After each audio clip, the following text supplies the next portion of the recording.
Hello, everyone, and welcome. My name is Jamie Loeb. I am the Senior Director of Cultural Arts here at the JCC of Metro Detroit. And we are thrilled to welcome you to this film discussion, this Q&A, presented by the Lenore Marwil Detroit Jewish Film Festival, the Detroit Film Theater, and the Flint Jewish Film Festival. This has been a real collaboration, and we're really excited to have some wonderful guests with us today. So I hope everyone out there is doing well in these difficult times. If you are looking for resources for any sort of assistance or to connect with community organizations that have programming, I highly recommend that you check out the Jewish Federation of Metro Detroit's webpage. They have a COVID-19 resource page, and there are all kinds of, resources there. So those of you who have been joining us for the last few months with our virtual cultural arts events, you will have noticed that we have moved from Zoom over to YouTube Live. We really think that this will be a better experience for all of you, a more secure platform, and all sorts of good things will be coming from this shift. But of course, it is a transition, so we ask that you bear with us as we get our footing and figure out all the cool things that we can do on this new platform. So we do recommend that while you're here, you subscribe to the JCC of Metro Detroit's YouTube channel. It's a much easier way to keep up with our upcoming events. You can get notifications of new videos, things like that. And especially if you're watching on your TV, it will definitely make everything a lot simpler. So if you are watching on your computer, you may have already found the comment section. We can see those comments as they show up. But if you are watching on your smart TV, or if you're having trouble with the comments feature of YouTube, you can text your comments to this number right here, right there, 248-973-7286, and we will put this back on the screen as we go, so don't worry if you forget it, but you can text us your questions. So we will do our best to take as many questions as you have and comments, and we definitely want to hear from you. And speaking of comments, some of my JCC colleagues in other places had mentioned they were going to be telling their friends about this event. So if you are not from the Metro Detroit area, drop us a comment, let us know where you're from. We want to hear about you. So we have here at the Virtual Cultural Arts, we have a lot of exciting events coming up. We have an event tomorrow night with Jamie Bernstein and Ted Chapin. We have an event on July 6th with 2 authors. We are very excited about all our events. So I'm going to direct you to our new website, jccdet.org/culturalarts, where you can find a list of all our upcoming events. You can find links to everything. You can sign up for our email. You can find our Facebook group. It's a great way to find out what's going on and get news to your email box. And it's also the way to find out how to support our work. So we are really thrilled that we've been able to provide so much free programming for all of you, our community, during this pandemic. But of course, we need your help to continue doing that. So please check out our website and consider making a contribution. Your contribution goes directly to the Cultural Arts Department and helps us to continue making innovative, interesting, and high-quality programming, not only throughout the pandemic, but well into the future. So thank you in advance. So now to today's event. Our guest interviewer is Elliot Wilhelm, who many of you will know from his work at the Detroit Film Theater. He is the director of the Detroit Film Theater and has been curating films there for a very long time. Don't ask. He's also one of the leaders of the Cinetopia Film Festival and really the dean of the film scene here in Southeast Michigan. So we're thrilled to have him, and we're thrilled to have him back in the Detroit Jewish Film Festival fold. He is a former member of our committee, so we're very glad to have his assistance. And welcome, Elliot Wilhelm, and he's going to introduce our interviewee today, the director of Crescendo, Dror Zahavi. Thank you, Jamie. I'm a man without a theater at the moment, which is a tough place to be in for somebody who's done pretty much nothing but exhibit movies at a museum for the past, you didn't say it, but I'll say it, 46 years. And if there's anything that's disappointing to me about having this event around Crescendo, it's that we were planning to show the film at the DIA through its distributor, Menemsha Films in the United States, on our beautiful, if you haven't been there, beautiful big screen in our 1927 historic theater. And I can tell you, it would have looked magnificent. It still looks great when you see it virtually. It's a stunning film in just about every way. And we can talk about that with its director in just a moment.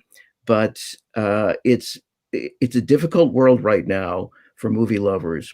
And thanks to people like Jamie and Menemsha and so many of the other film distributors that are making it possible to see films virtually, we are at least able to help to bring to people the films that they would have been missing, even if the experience isn't exactly the way we are all used to and the way we like it best. But the important business that we have right now is to introduce the director of the extraordinary film that I think most of you who are tuning in right now have seen, and that is Crescendo, which has been screening virtually for several days through the gracious portal of the JCC.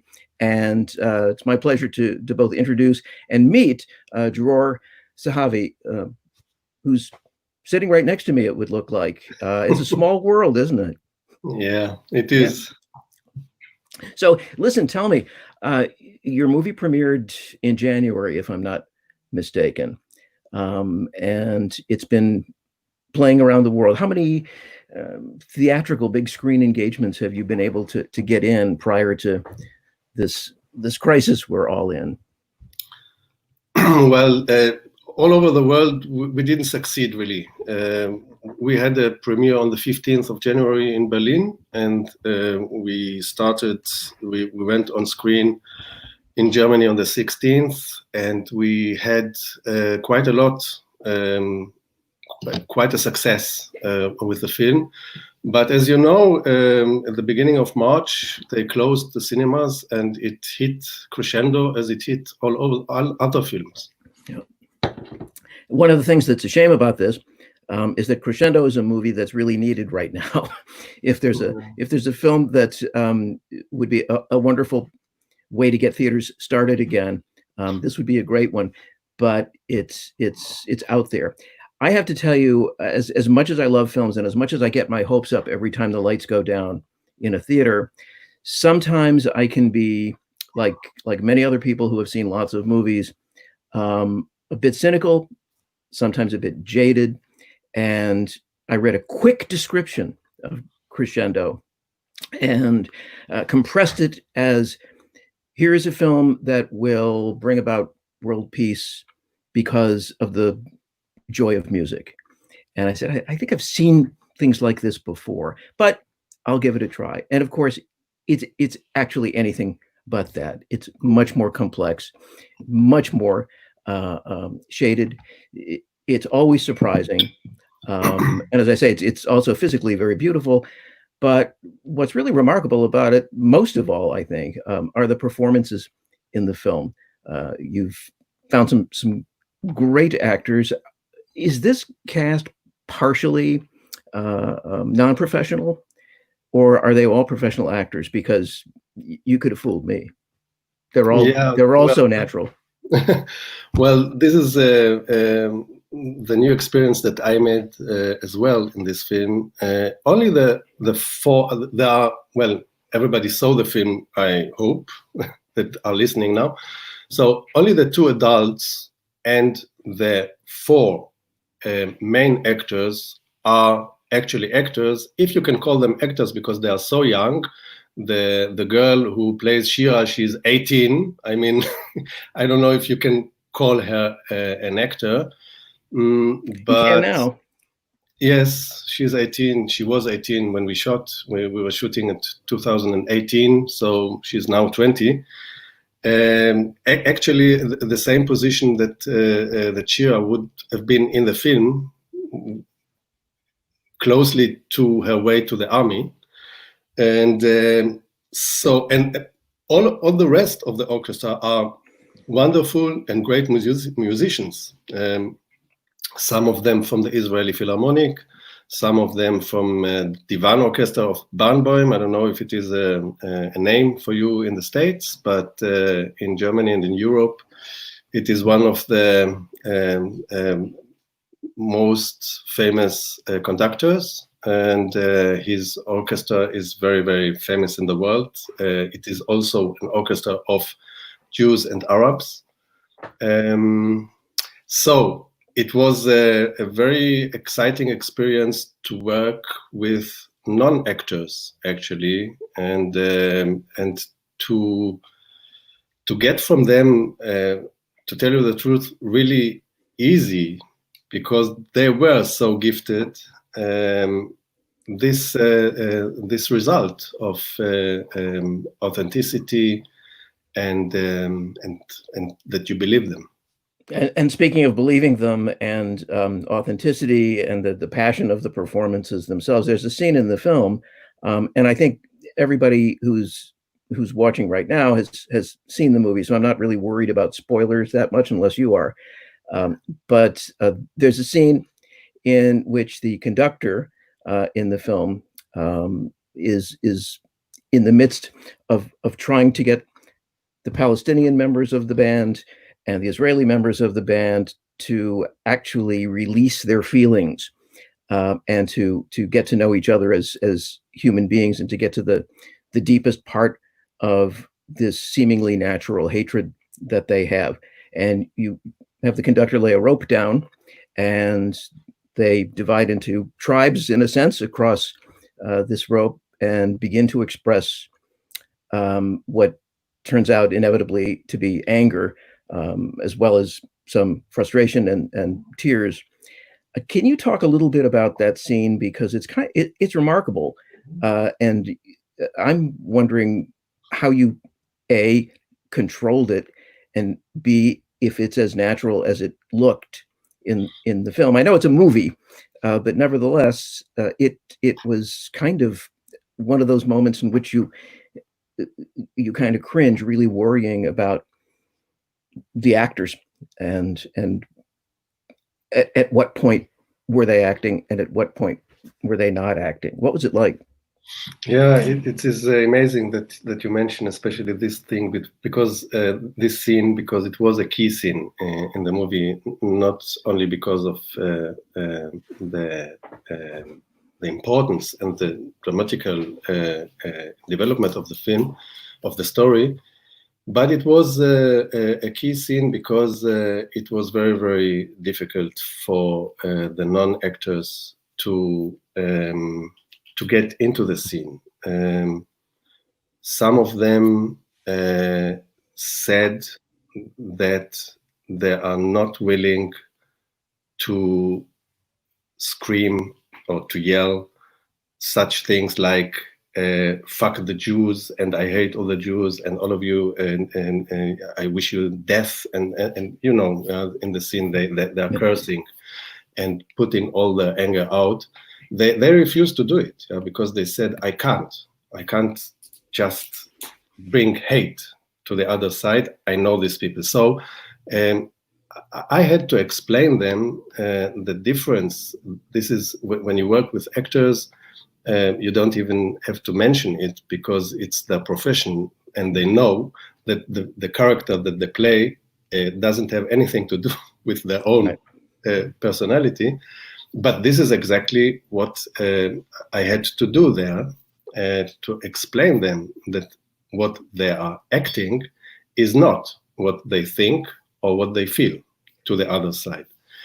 And nevertheless, when we started shooting, and as you know, and as you see, we didn't shoot it in one take. We had to shoot it several times. people started to hyperventilate. Some of them fainted. Some of them started to cry. And there was a real fight there. So the emotions that they brought confused them so much that they, although they knew that they are just acting, that they mixed it with reality, and we had to break for several hours and then start again in this scene. And I think that that it was a key scene also for the musicians there. Yeah, it was a very, very special day. At what point, I'm just curious, I'm not going to dwell on that scene forever, but at what point in the production did that scene happen? I assume you didn't shoot in sequence, so. No, I would like to, but yeah. I think that it was one of the ideas that I had before starting shooting was to engage a DOP that will escort us and will make a sort of making of the film, because I knew that such situations will be very interesting, and to share the journey with those people, with Palestinians and Jews and Arabs, or Palestinian and Israelis, that met each other actually 2 days before the shooting and made the journey, exactly the journey of the musicians in the film. They did it in reality. We were shooting in 3 countries, in Israel, in Germany, and in South Tyrol. This is Italy. And we went with a bus, and they slept in hotels together. And there was, of course, a very special dynamic between them. And some of them liked each other, and some of them not. And some of them talked politics, and some of them not. And I can tell you that that the journey, that, well, to your question, this scene we shot in South Tyrol. So I would say it was like maybe 2 weeks, 2 or 3 weeks after we started shooting, which means the people knew each other already and had already sympathies or not to each other. And nevertheless, and this is what is interesting, nevertheless, although they knew already that they're acting in a film, and although they had their preferences in sort of like friends, or nevertheless, we for a moment we lost control, and I was a little bit afraid. Yeah, so that there will be a break there that will not allow me to continue filming as we did 2 or 3 weeks before. You know? And I think this was a breaking point. I can tell you that at the end of the film, everybody was hugging each other, and I think that everybody had an amazing experience. But I'm sure that there were also some difficult moments for everybody. Dror, can you tell me a little bit about your own background? I mean, partly, of course, how you came into this project, but also just your history in terms of filmmaking. Yeah, and okay. Your life, if you want to. Yes, I know. I just suppose that it will take a little bit more time than we have. So I will concentrate on my life as a filmmaker.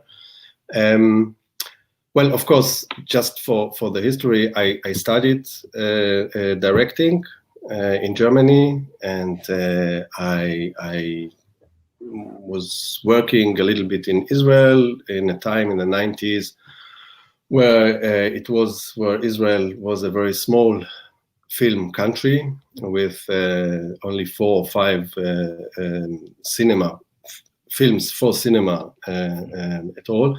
So it was difficult for me because I studied in Germany. I could come to Germany and try my luck as a director here. And I was quite good. So I found my way, and I made a lot of films, something like 33 or 35. And features? Features, yes. Wow. On the features, yes. And you don't look old enough to have done. and won also every possible award in Germany. So there's really not even one that I didn't get.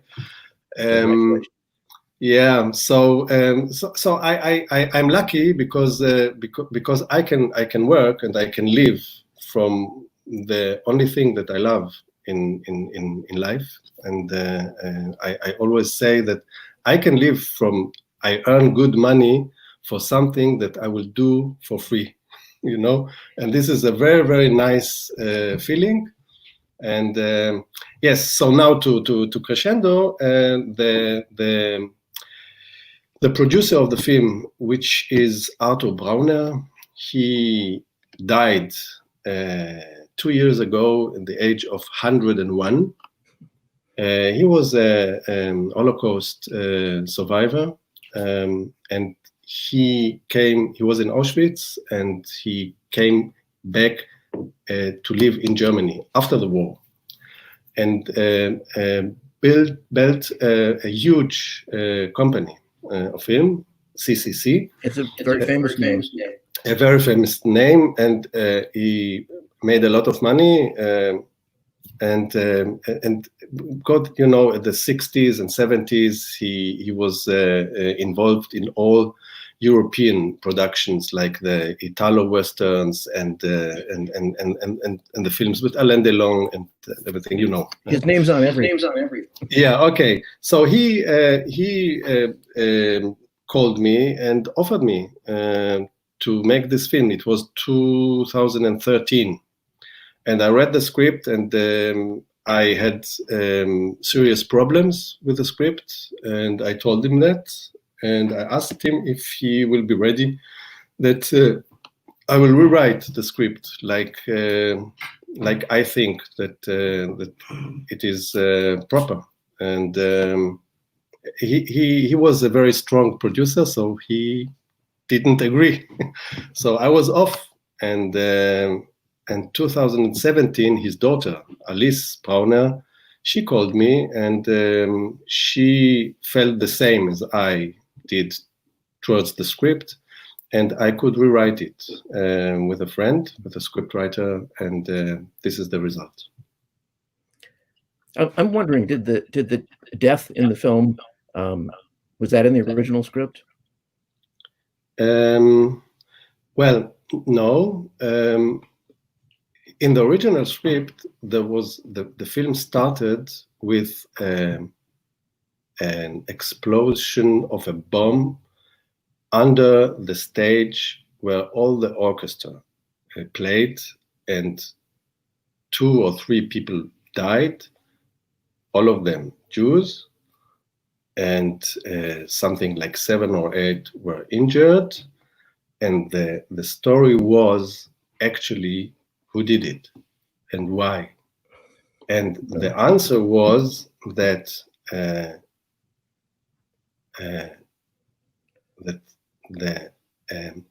I don't remember his name already, but an Arab guy loved Laila, and he was jealous that Laila is in love with Ron, with the Israeli guy. So he blowed everything up in there. And I said, 2013, I can't do a film where the Arabs are again jealous and murders. Yeah. This is not something I can do. Good call. So how long did the actual production take? Well, we as I said, she called me at 17, and we rewrote it quite fast, because this is my history, and this is my the subject that interests me the most in my life. So it went quite easy. And 2018 we had the pre-production, and in summer 18 we started shooting, and we had the premiere. So the film was done, ready January, as you said, 20. I'll tell you something that just occurred to me. I'm so old that I can remember a time, I think it was the 1970s. I remember them also. Yeah. Okay. I was at the Detroit Institute of Art, sort of just started, but Daniel Barenboim came to conduct a concert, and I remember it did not sell out. He was not what he became in terms of fame. But this is loosely based, I assume, on work that he has done in terms of bridging gaps with orchestras. Yes, well, to tell you the truth, I never met him, and I don't really know what he thinks about the film. As I heard, he saw the film. He knows about the existence of the film. Yeah. Of course, there are some more. In Israel, there are something like 5 orchestras of Jews and Arabs together, but you can't deny it that his orchestra is the most famous orchestra in the world of Jews and Arabs, and it is a very, very requested orchestra all over the world. So I also think that what he did with Edward Said at that time, I think it was 99 or 2000 when they founded the orchestra, was a tremendous event of understanding, of creating a ground where musicians from both nations can communicate. This is a wonderful thing, and I don't know him, and I don't care about his personality, but the things that he is doing also now are very remarkable. Yes. Let's talk just for a second about Israeli films and their visibility around the world. What is and I'm talking about pre-pandemic, other than festivals, do Israeli films, I know some get to the United States, certainly, and have had commercial success, but in our more recent era, are they seen elsewhere around the world? Well, I think something great happened to Israeli cinema in the last maybe 15 years, and we had a breakthrough. I think that beside this year and maybe last year, for the previous 6 or 7 years, every time there was one Israeli film in the Oscar nominations for the Best Foreign Language Award,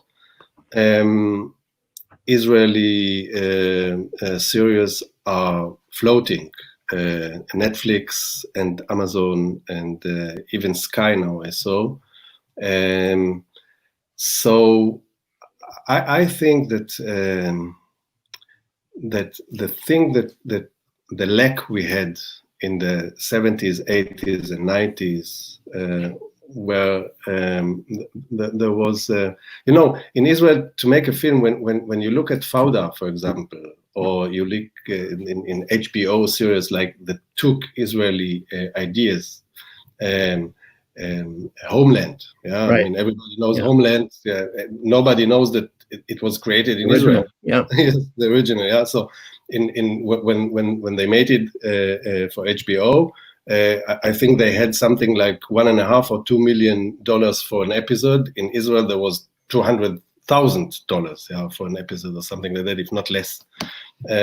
So you have to be very creative. You have to that you don't have the financial means to to catch the eyes, you have to make it through the story, through the characters, and this is maybe the biggest advantage of Israeli projects in the world now, and that's why they are very, very famous. They are being bought from all over the world, and also in festivals, they get a lot of awards. Yes.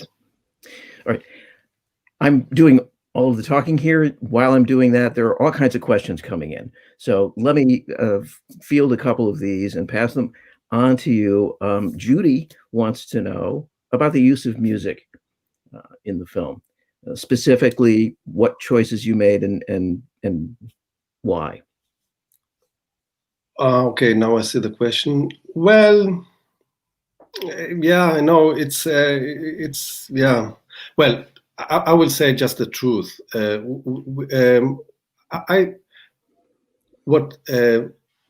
was led by the.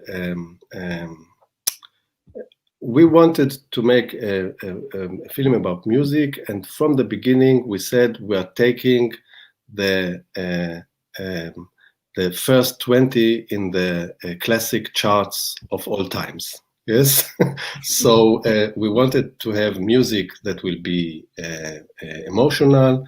We wanted to have music that is already known, that won't, how do you say it, won't move the concentration of the audience to places that I didn't want them to go, but to concentrate on the film, on the story, which has the priority, the top priority, and that's why we made those choices with Ravel and with Bach, and yeah, I mean it's the first 10 in the in the classic charts. Yes. Right.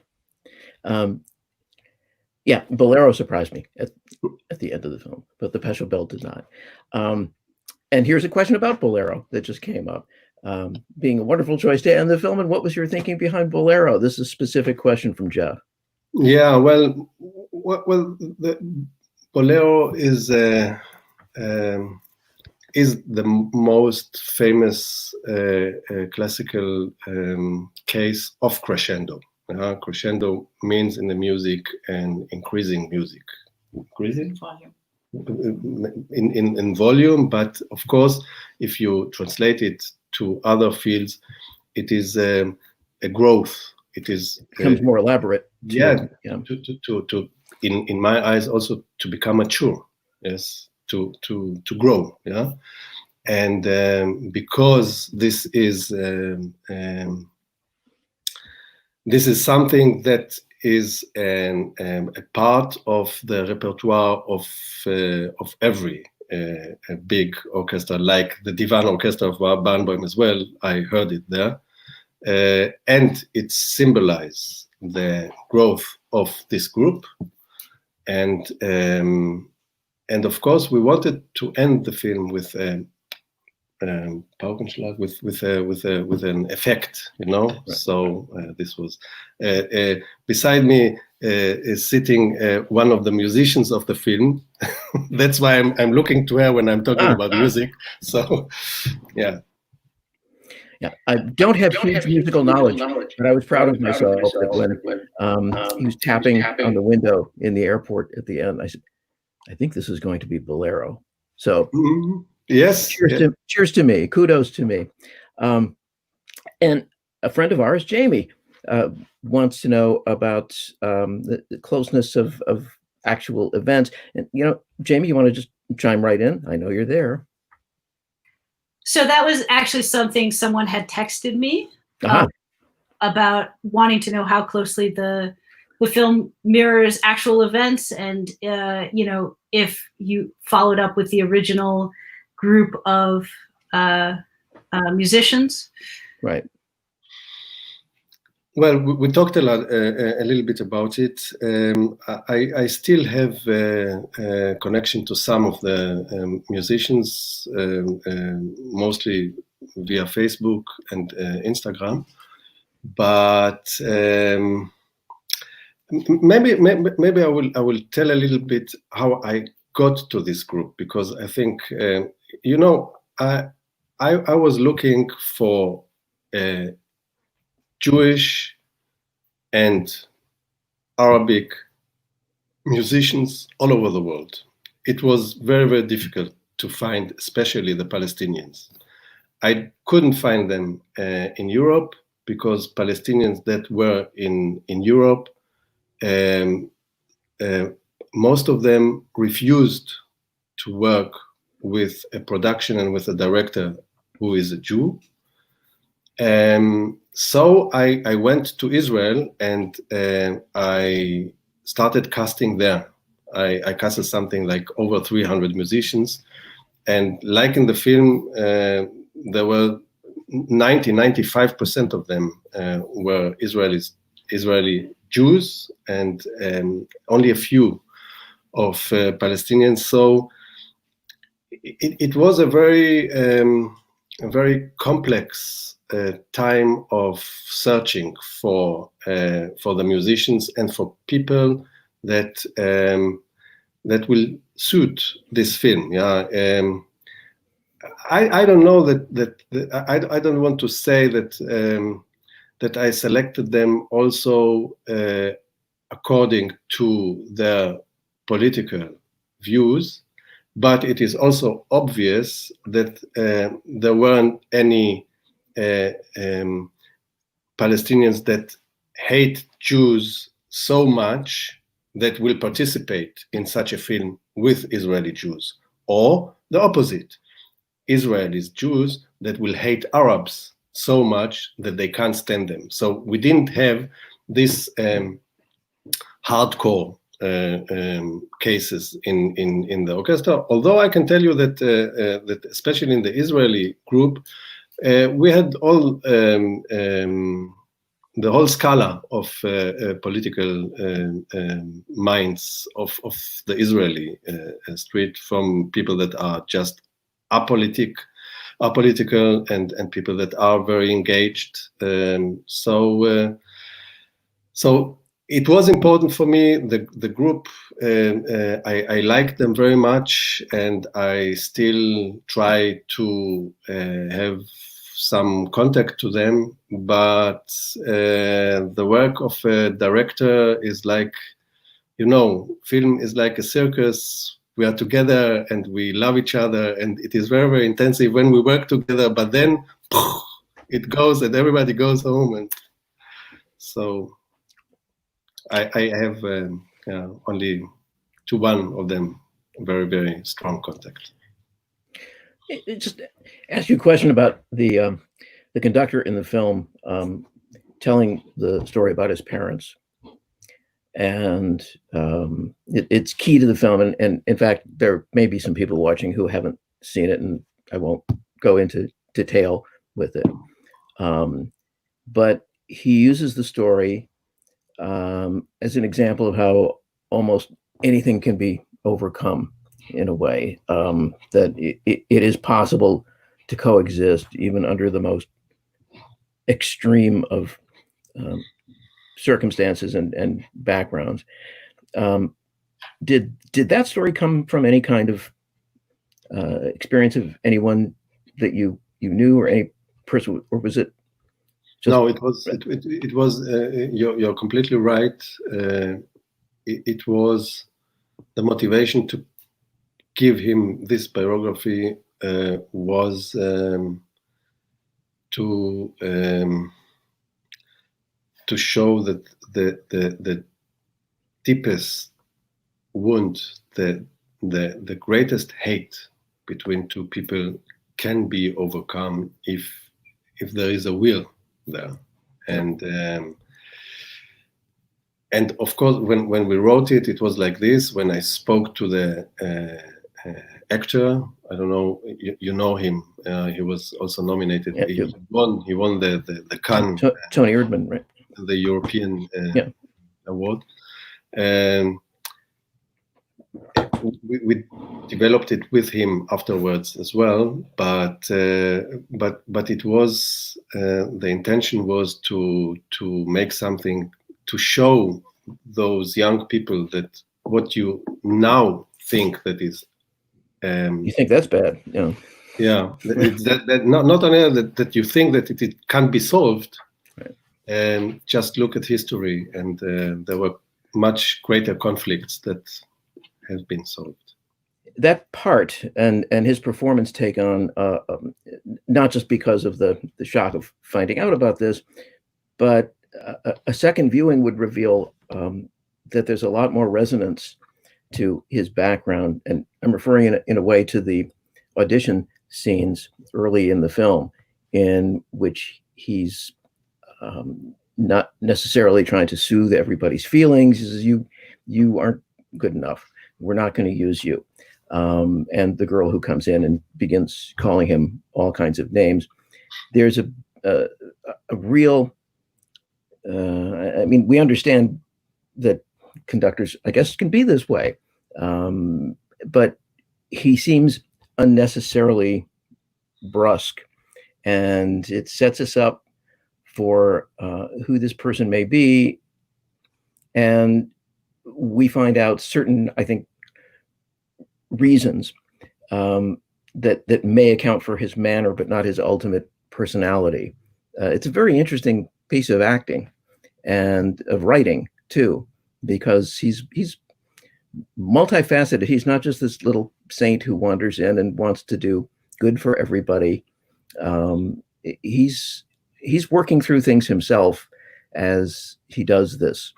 And I think he was really remarkable. Film itself is so good that it's possible to miss individual performances, and of course the kids are who you really are watching. But I was really impressed with what he did with that role.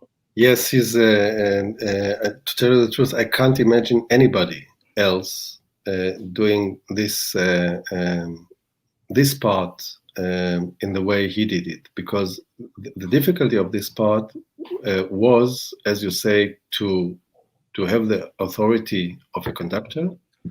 And if you know stories about Barenboim, it is nothing in comparison to what he did in the film. Yeah? But to be also like a father figure for the kids, for the musicians, right.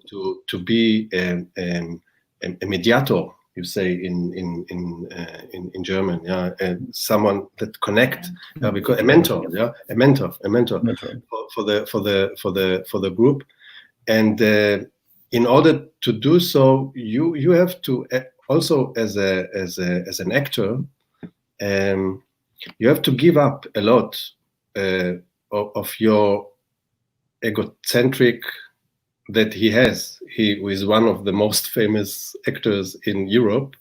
He's playing in the Burg Theater in Wien, which is maybe the best and the most famous theater in Europe. So he had to get along with a character that doesn't allow him to go like offensive and to show himself, but he had to put himself under the group, for the group, and he just did it just beautiful. All right. So in light of that, here's the big question: how do you compare the conductor you've just described to directing film? What is a film director's? What does he have in common with someone conducting an orchestra? Well, in general, I think that there's a lot in common, because in general, to direct is to have a partiture. He has it for music. I have a script, and to give an interpretation of this script with a group of people that you have to convince to do what you think is necessary and is good for the piece. Yeah. So in this case, I think that there are a lot of things that are in common. In this particular case, where I also wrote the script, let's say that I had more power on my side than a conductor has. A conductor, he has the partiture, he has to direct the music that is there. I could compose as well. So, but I think that to convince a very large group of people to do what you want them to do is something common for those two professions. And how you get there, if you get there by scaring the group, if you do it with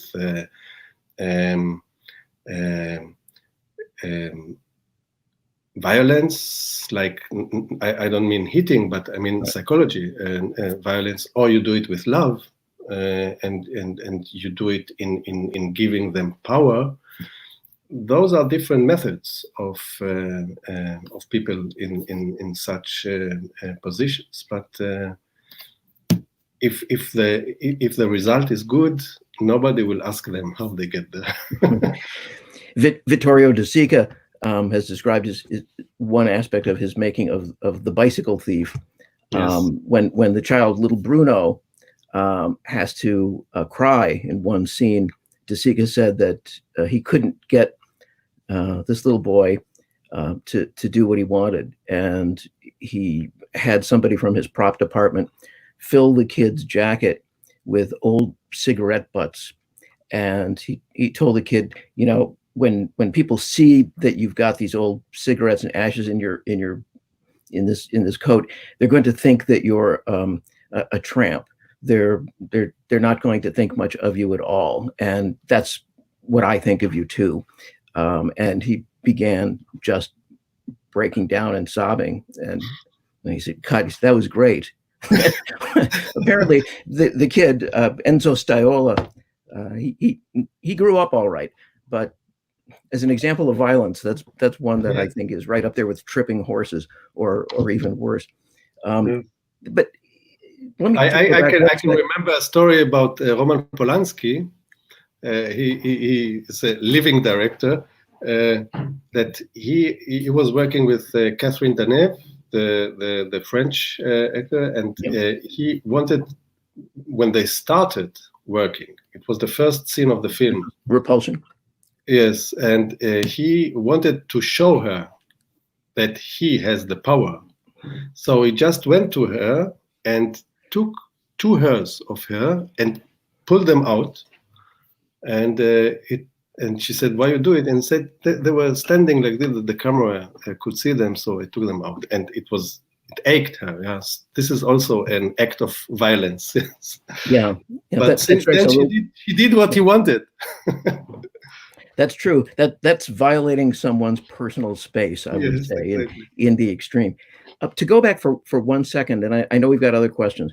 I want to go back to the comparison between a conductor and a film director in another sense, and that is the editing process, and that is creating a rhythm for a piece. The individual scenes. I mean, this is why I never even tried making a film, because it seems incalculably complex, all of the different things that you have to get right. But in assembling a film like Crescendo, and in assembling the scenes and the pacing and the rhythm, I always feel that there is a kind of a musical quality to a great film, that it brings you to a certain emotional point and it pulls you along, and that storytelling, that pacing is a great part of it. How involved are you in the editing process from beginning to end? And can you describe just a little bit about what that's like? How it may be different than what you actually film, that you envisioned originally? Yes, well, you know, we say always that a film is being done twice, one during the shooting and once during the editing of the film. You can rescue all things that you screwed during the film in the editing room, and you can also spoil everything in the editing room what you did marvelous on the scene. So I'm always from the very beginning till the end. There is not even one cut in the film that I didn't agree with or that I didn't create myself. I have an editor that we work together already for 20 years, so I trust him blind. But nevertheless, we sit several months together in this dark room, and we do it. And in such a film as Crescendo, where you don't only have the rhythm problems of a music film, but you also have technical problems of cutting it like this, that the audience will not see that this is a playback. You know, the orchestra is not playing. Right. They are great musicians, but they have to do as if so. The music is being playback, and they have to do it now.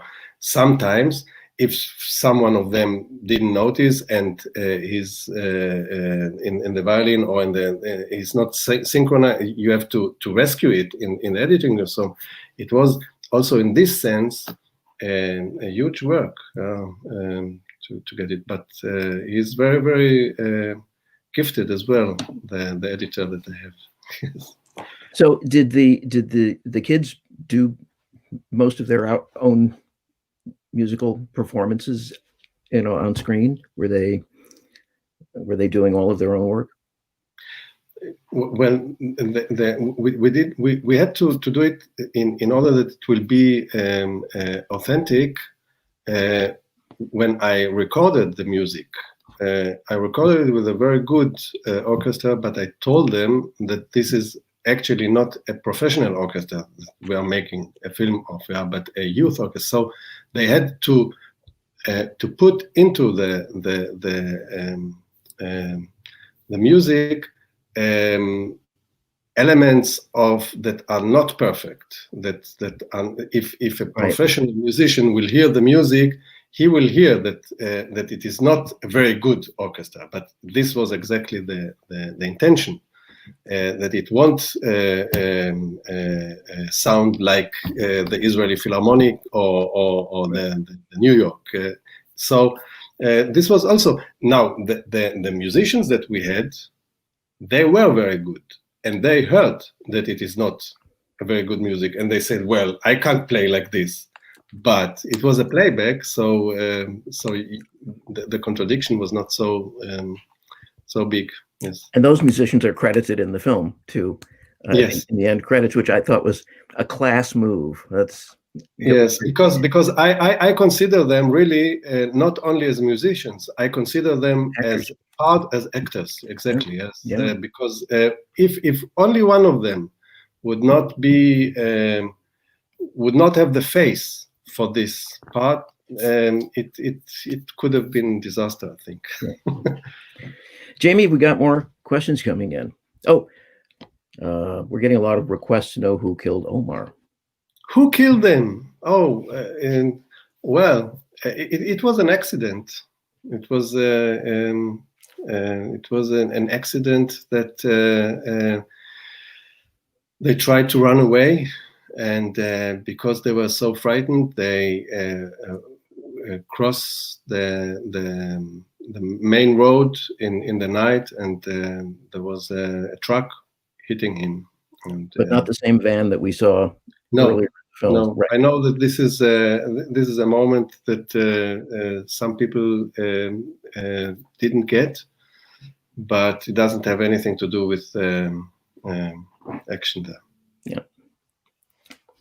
Yeah. Jamie, are we? I don't want to sort of take away from the people who are sending in questions, because I know we've watched them and we're getting close. We got many questions that amounted to who killed Omar and why. Okay. We've answered that, so that's great. There were a lot of questions about how you chose the music, which you've already addressed. And so I have, I guess, a little bit of a technical question: is why did you have to use playback? I mean, what would it have been just technically unfeasible to have the people on stage playing and use the live sound? Well, there are several reasons for this. First of all, the quality of the sound on scene is not good enough. You can't use it in a film. You can't use it afterwards when you mix. You mix nowadays 5.1 or 7.1, which means a Dolby surround. You have to have a very high quality of recording of the music that you can't get on scene in the film. This is the first part. Then. Also here, there's not only one shot that starts at the beginning of the piece of music and ends 2 minutes later. It's something like 20 or 30 or 40 shots, yeah, that afterwards getting to be 150 cuts. But to play it together, all of them, this is something that is not possible in film. So everything that you see in film with an orchestra, we are looking now at this series, Mozart in the Jungle. Everything is playback. Aren't those illusions great? They honestly drive me batty, actually. As a former orchestra conductor, I basically can't watch those things for very long, because no matter how well they're synced, it's like the uncanny valley of music. I don't know how to describe it. It's bizarre. My father was a doctor, and he could never watch anything that took place in a hospital in a movie. So that's absolutely not true. That's not what it's like. Well, it's something like that. Anyway, so those are all the questions that I'm seeing. We're seeing a lot of wonderful comments about the powerful, wonderful nature of this movie. So those of you who haven't seen it yet, you can go to our website. There is a link there to purchase tickets. You can still see it through, I guess, 11:59 p.m. Eastern time tonight. So if you haven't seen it yet, highly recommended. I want to say thank you to all of you for joining us on this new adventure in YouTube, and thank you to our guests, Elliot Wilhelm and Dror Zahavi, for a wonderful discussion. And hopefully we'll see you tomorrow night for our next event with Jamie Bernstein. Thanks, everyone. Thanks, Jamie. Thank you. Good to meet Elliot, you. thank you very much. Jamie, Best of thank luck you. To you. Bye-bye. So long.